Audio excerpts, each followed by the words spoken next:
J'ai pas bien entendu les jams. Vous êtes là? Bon. Bonjour à toutes et à tous. Bonne année. Merci beaucoup à Philippe d'avoir organisé avec la talentueuse Fanta qui se cache cette journée, parce que je sais que c'est du temps pris sur vos familles, du temps pris sur votre travail. Et donc un grand merci, parce que ça nous permet de nous réunir, de nous voir. Ça fait du bien de se retrouver, Gilles disait, en famille. Et c'est vrai que ça fait du bien de se retrouver en famille. Moi, je vais faire très court, vous dire que 2018, ça doit permettre 3 choses. 2018, ça doit être une année d'action. Non pas que 2017 ait été une année inactive. Reconnaissons-le. Il y a eu beaucoup d'actions. D'un point de vue local, il s'est vaguement passé quelque chose au niveau national, ou en tout cas, si j'en crois la lecture que j'ai de la presse, manifestement, il s'est passé quelque chose. Et vous dire que l'année 2018, elle doit poursuivre les actions qui ont été engagées en 2017. Vous dire que beaucoup d'actions ont été conduites par les parlementaires, et je veux vraiment leur dire un immense merci, parce que vous avez beaucoup travaillé. On dit beaucoup que le président de la République dort peu, mais je pense que vous dormez pas tellement plus que le président de la République. 68 lois, ça a été rappelé par Olivia, 8000 amendements. On nous disait que c'était des amateurs, qu'ils se perdaient dans les procédures. Je ne sais pas si finalement les procéduriers auront été les législateurs les plus efficaces. En tout cas, ils ont été les opposants très immobilistes, et que quand je vois le travail qui a été réalisé par nos parlementaires, très franchement, ça mérite un très grand bravo.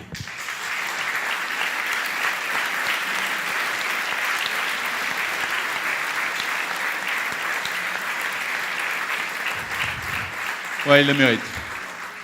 Un immense bravo aussi à vous, parce que vous avez fait beaucoup de choses. Beaucoup de travail a été accompli dans le cadre du projet de loi logement, dans le cadre du pacte qui est en train de se débattre. Et Paris a été, mais ça, j'avais pas tellement de doute là-dessus, très à la pointe sur le sujet de la croissance et de la transformation des entreprises. On a des parlementaires parisiennes qui sont impliqués sur le sujet, que ce soit Stan ou que ce soit Olivia. Donc vraiment un grand merci, parce que vous avez nourri à la fois les sujets logement, à la fois le pacte, l'action publique 2022 aussi. Bref, vous avez fait au fond ce qu'un mouvement politique moderne doit faire, à savoir réfléchir, proposer des choses et permettre d'agir différemment. On a engagé l'an dernier 3 grandes actions.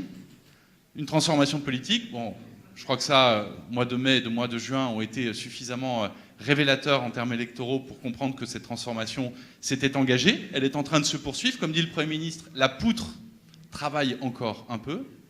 Il y a une transformation économique qui s'est faite avec à la fois sur le capital, le projet de loi de finances qui bouscule la fiscalité et le rapport au capital dans notre pays, et les ordonnances portées par Muriel Pénicaud qui bousculent la manière dont on conçoit le rapport au travail et dont on conçoit les rapports sur le lieu de travail. Et puis il y a une 3e transformation qui est maintenant, et qui est une transformation qui est très difficile, et où les actions que portera le mouvement et qu'on portera à Paris en 2018 sera essentielle.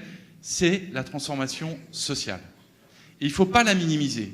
Ça va être un sujet difficile, on y est attendu. C'est la question de la réforme de l'assurance chômage qui est en train d'être discutée. C'est la réforme maintes fois repoussée, maintes fois minimisée, maintes fois fuie de la réforme des retraites. Et qu'on a confiée à quelqu'un qui a été un marcheur de la première heure, qui a été un président de la Commission nationale d'investiture impartial, juste, bienveillant, avec l'autorité suffisante. C'est Jean-Paul Delevoye. Et très franchement, que ce soit lui qui porte, ancien président du Conseil économique et social, ce sujet-là au nom du gouvernement en étant haut-commissaire sur les retraites, c'est un sujet fondamental. Ce sera une des grandes transformations, et le mouvement devra avoir des actions sur ces sujets-là de pédagogie, parce que croyez-moi, nous aurons droit à toutes les caricatures et les pires. Et donc ce travail-là, il va falloir l'engager. Donc une année d'action, une année de réflexion. Ça commence plutôt bien. Là, j'ai planché en 2 minutes 30 sur le sujet santé-vieillesse. Donc, je ne sais pas si mon apport sera décisif. Je crains que ce ne soit pas le cas. Bon, moi, j'ai suggéré, voilà, on a le French Tech, qui est le coq rouge. On a le French Fab, qui est le coq bleu. Et donc, il manque un coq, le coq blanc, le French Care. Peut-être le 4e âge, ce qu'on peut y faire avec l'intelligence artificielle, avec le numérique, avec plein de choses. Donc voilà, ça a été ma modeste contribution. J'ai essayé de pousser ça à Bercy. On a un coq bleu, peut-être qu'on peut encore aller un peu plus loin avec un coq blanc. En tout cas, nos seniors le méritent, et la 4e génération le mérite. C'est la première fois qu'on a 4 générations qui coexistent dans l'histoire de l'humanité. Et ça change radicalement tout. Le rapport au temps, le rapport au logement, le rapport au transport, le rapport entre les générations. Donc ce sera une année de réflexion. Une année de réflexion, évidemment, sur les sujets nationaux et sur les sujets des territoires. Et sur le sujet parisien. Et donc sur le sujet Grand Parisien. Et je sais que vous avez été nombreux ici à participer à la marche du Grand Paris. Je vous en remercie parce que c'est un travail qui est absolument essentiel. Souvenez-vous de ce qu'on a construit autour du président de la République quand il était pas candidat, quand le mouvement s'est lancé. On a dit qu'il fallait qu'on ait un diagnostic, qu'on ait un consensus sur le diagnostic, qu'on ait ensuite des ateliers, des gens qui travaillent, qui produisent du fond, et qu'ensuite se poserait la question de l'incarnation. Et ce travail qui est fait par En Marche n'est fait aujourd'hui par aucun mouvement politique. Aucun. Nous sommes les seuls, ce que disait Élise, à être allés voir les gens, hors période électorale, à animer des réunions, à animer le débat politique et à faire que, au fond, les 2 grands partis, ils sont morts de ne plus penser. Ils ont externalisé, ils ont délocalisé les intellectuels. À gauche, vous aviez la Fondation Jean Jaurès et Terra Nova. À droite, la Fondation pour l'innovation politique, l'Institut Montaigne. Et donc, quand on voulait réfléchir, quand on voulait avoir des débats intelligents, il fallait surtout pas aller dans les partis, au PS ou à l'époque à l'UMP, maintenant les Républicains. Il fallait faire ça dans des think tanks et des fondations. Notre force, et je crois que ce qui fera la réussite et le fait qu'on s'installe de manière pérenne dans le paysage politique français, c'est qu'on gardera les intellectuels chez nous, qu'on discutera avec eux, avec les forces sociales, avec les forces vives, et non pas de manière un peu cachée, un peu honteuse, latérale. Et donc ça, c'est ce travail-là qui doit se faire, ce travail de réflexion. L'année 2018, vous savez quoi, ça va être une année par repos, mais il n'y a pas d'élection en 2018. Et en France, c'est suffisamment rare pour être noté. Et donc, elle doit être utile. Dernière chose, 2018, ça doit être une année d'ouverture. Pas de se replier sur nous-mêmes, de se regarder le nombril, de se trouver formidable parce qu'on l'est un peu,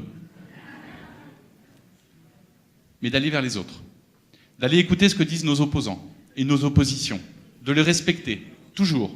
Parce que nous aurions beaucoup à perdre à ne pas avoir face à nous des gens qui construisent un discours politique et qui nous permettent justement d'avoir ce débat.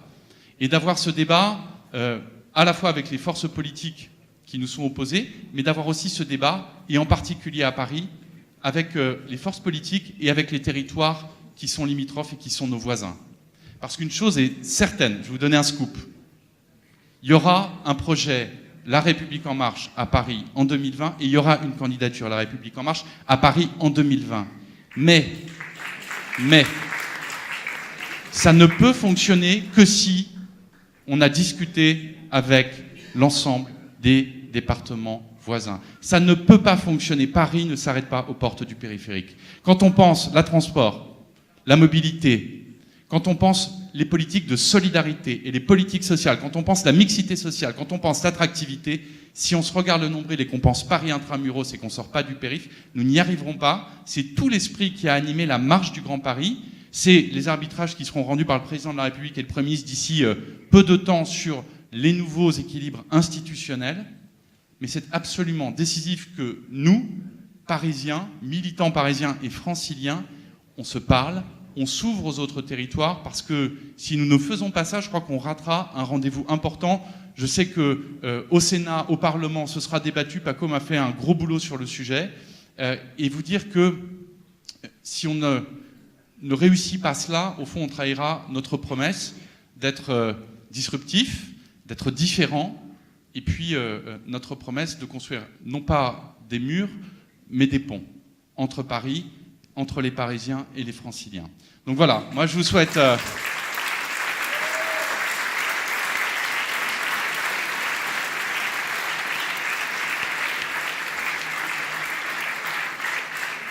Je vous souhaite à toutes et à tous une magnifique année 2018 et le meilleur moyen de rester nous-mêmes, c'est de rester en mouvement, alors en marche.